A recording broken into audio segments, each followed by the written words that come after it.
Sean Diddy Combs did not just take a reputational hit.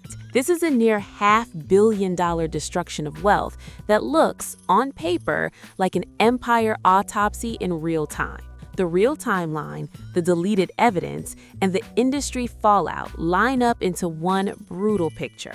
A music mogul who went from approaching billionaire status to a cornered multi-millionaire fighting for what's left. At his peak in the late 2010s and early 2020s, his total net worth hovered just under the $900 million mark, with some estimates placing him in the mid-$800 million range. Now, after a Mann Act conviction, a wave of sex abuse and trafficking adjacent civil suits, and the collapse or exit of his marquee brands, the best current estimates pin him around $400 million, and that number is not stable. According to multiple business breakdowns, including mainstream entertainment and business outlets, the pillars that propped up the love persona for decades have either been sold off, stripped of his name, or frozen in a kind of legal and PR purgatory.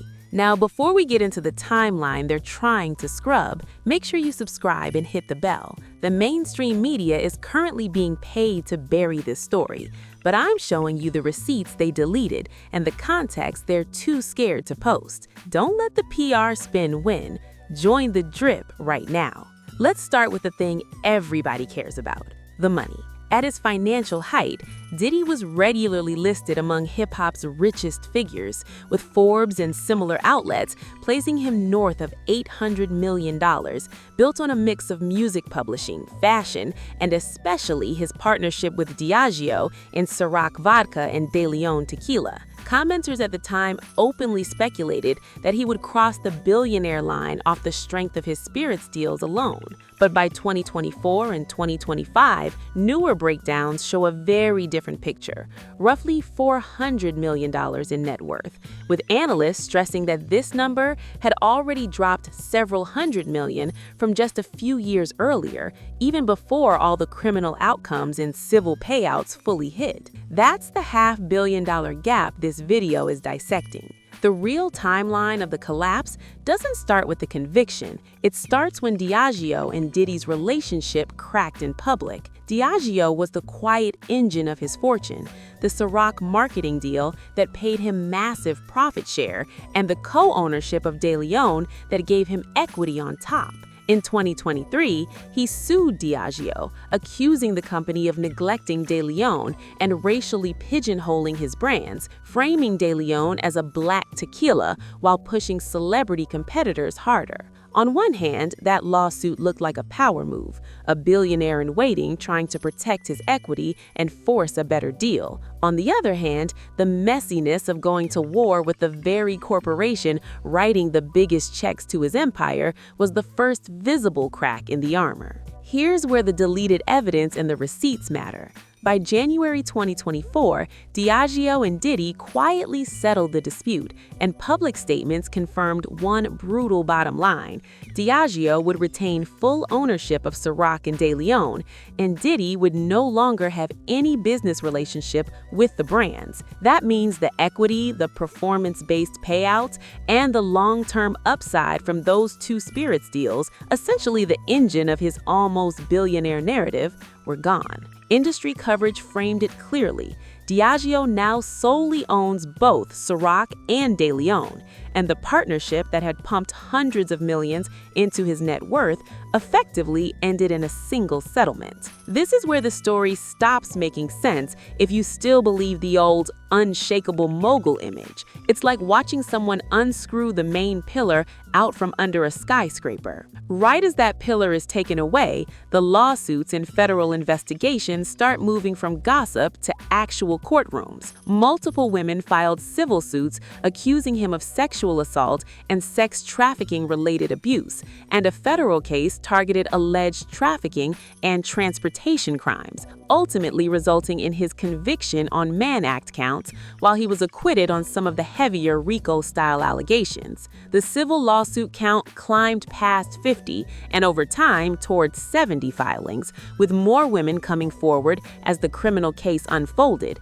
each one representing potential settlements, judgments, or at least six-figure legal defense bills. Legal analysts pointed out something casual fans miss. For Mann Act transportation convictions, restitution is mandatory, and the government has the power to go after current and future income streams if he doesn't pay voluntarily. That's not just about a lump sum fine, it's a long-term siphon aimed right at whatever's left of his catalog, royalties, and real estate. At the same time, brands and partners did what brands always do when the temperature gets this high. They ran. In early 2024, Revolt, the media company he founded in 2013 as a hip-hop first cable channel and digital network, announced that it would become effectively employee-owned, with Diddy's stakes sold off and his name removed from leadership and equity. Revolt's CEO told major outlets that Diddy and the company were now entirely distinct, making it clear that his shares were redeemed and that he no longer sat on the board nor owned stock. On one hand, that sounds like a PR stunt to save the brand. Revolt gets to live on as a Black-owned media company without being tied to his scandals. On the other hand, from Diddy's personal balance sheet perspective, it's another major asset gone. A company he launched to be his answer to MTV and a cultural calling card for his next era. And that's not even the worst part. Sean John, the fashion line that once symbolized his mogul era, had already gone through its own roller coaster of sales and buybacks, but the latest controversy effectively finished its mainstream life. Reports and retail coverage in recent years described how Sean John disappeared from major department store floors like Macy's as the legal storm grew and the brand's cultural cachet faded. While the precise inventory decisions sit with the retailers, the combination of his name becoming toxic and the brand's waning momentum made it a non-starter for big box fashion. From an empire autopsy angle, Sean John went from being a high-visibility pillar to a near-dead brand, effectively contributing very little to his current net worth compared to its early 2000s glory. Then there's Revolt's cousin in the future mogul narrative, Empower Global, his e-commerce marketplace designed to promote Black-owned brands. Diddy had hyped Empower Global as a $20 million plus bet on digital retail and community. But once the legal and criminal storms hit, interest, traffic, and brand partnerships reportedly stalled. Coverage of his business portfolio in 2024 and 2025 painted Empower as more of a frozen asset than a growing one, something with potential on paper, but nearly impossible to scale with his founder under multiple investigations and later behind bars. Whether the platform can rebrand beyond him or quietly wind down will depend on how deep the PR damage goes, but in the short term, it's not filling the hole left by the Diageo checks. As if that wasn't enough, a planned Hulu reality series built around Diddy's life and family, the kind of show that would have softened his image and opened up new ad revenue, was reported to be shelved once the allegations and federal probe went public. Reality formats like that don't just bring in per-episode fees, they also drive streaming bonuses and keep a celebrity constantly in the algorithm. Once that gets killed, you don't just lose a show, you lose the machine that keeps feeding audience goodwill and brand deals. By the time the federal jury rendered its split verdict, any serious talk of rebooting that series had evaporated in favor of wall-to-wall trial coverage. So what's actually standing still? The first surviving pillar is the Bad Boy Records catalog. Despite the scandal, the music still streams, and his ownership stakes in publishing and master recordings continue to generate income every month, especially from 90s and 2000s nostalgia consumption. Industry experts quoted in coverage have noted that even if advertisers and live event partners run, DSPs like Spotify and Apple Music rarely pull entire catalogs unless there's overwhelming pressure, and that hasn't happened at scale here. That means tens of millions in annual revenue attached to Bad Boy and associated publishing is still possible,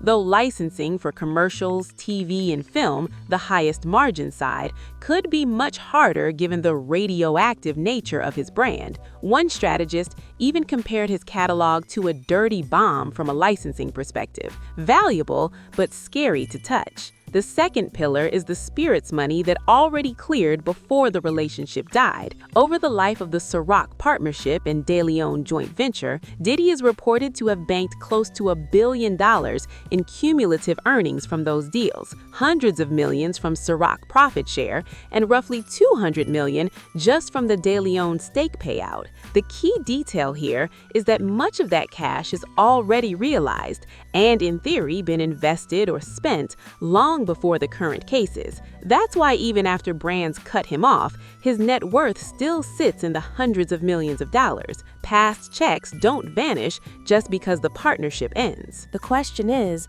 how much of that historic cash is still liquid or recoverable once you factor in lifestyle, settlements, and legal defense? Real estate is the third surviving pillar, at least on paper.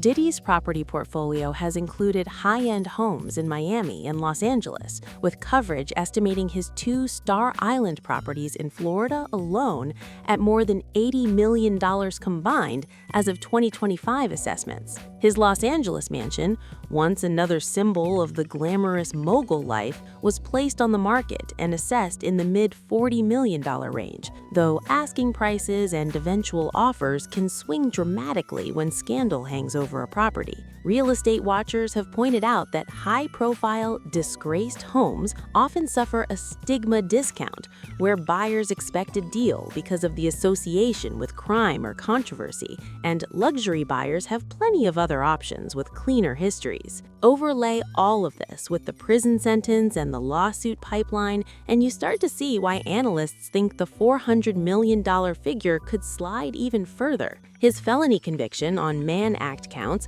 came with a prison term of just over 4 years and a significant fine, and outlets report that federal restitution rules allow the government to tap into royalties and future earnings if he falls behind on payments. Meanwhile, civil suits, dozens of them, are still pending or quietly settling, and each resolution could peel away another layer of liquid assets or force sales of properties to cover payouts. Legal experts quoted in these pieces warned that even a wealthy defendant can see a fortune slowly bled out over years of litigation, especially when new plaintiffs feel empowered to file every time a previous case ends in a settlement. So, is this controlled PR damage or genuine chaos? On one hand, some of the moves look strategic. Selling out of Revolt and letting employees become majority shareholders gives the company a chance to survive without him and might have provided him a cash injection before things got worse, even if the exact sale amount wasn't publicly disclosed. Settling with Diageo closed an ugly racial discrimination dispute that could have dragged on for years and may have unlocked an undisclosed payout in exchange for full ownership of the brands. Even listing the Los Angeles mansion and leveraging his remaining real estate looks like classic get-liquid behavior ahead of bigger bills. On the other hand, the timing, the volume of allegation, and the sheer number of partners cutting ties feel too messy and too fast to be some mastermind PR pivot. Revolt's CEO distances the company from its founder in the same window that civil filings pile up. Net worth trackers slash his estimated fortune by hundreds of millions within a couple of years, citing legal trouble and the end of his most lucrative partnerships. Federal prosecutors talk openly about seizing funds if necessary, and entertainment lawyers point out that for many victims, a criminal conviction makes civil settlements more likely and more expensive. That doesn't read like a carefully staged rebrand, it reads like a dynasty forced into a fire sale. If you map it all out, the empire autopsy looks like this. First, Diageo and the spirits pillar, gone as an active partnership, leaving behind whatever cash he already banked, but no future upside. Second, Revolt, spun off to employees, stripping him of a major equity asset and a clean media front. Third, Sean John and consumer fashion, effectively off the main retail grid and no longer a meaningful driver of wealth. Fourth, digital and TV expansion like Empower Global and the Hulu series, stalled or canceled, removing the next decade growth story. What's left is a shrinking but still significant core of catalog and real estate facing a long conveyor belt of legal and restitution demands. In other words, the title is not exaggerating. He really did lose roughly $500 million worth of position, leverage, and projected upside, and the process isn't finished yet. The real timeline shows a mogul entering the 2020s with near billionaire status and leaving the mid-2020s as an incarcerated felon with a $400 million target on his back. The deleted evidence is scattered across vanished brand deals, scrubbed marketing campaigns, and pulled reality TV concepts that were supposed to humanize him. The industry fallout is the cold math: employee-owned media where his stake used to be, liquor brands that no longer need his face, and a catalog that may stay streaming but could become too toxic for the big money commercial sinks. The only real question now is whether what's left of Diddy's fortune can survive the next 5 to 10 years of courtrooms, or if this $500 million autopsy is only the middle of the story.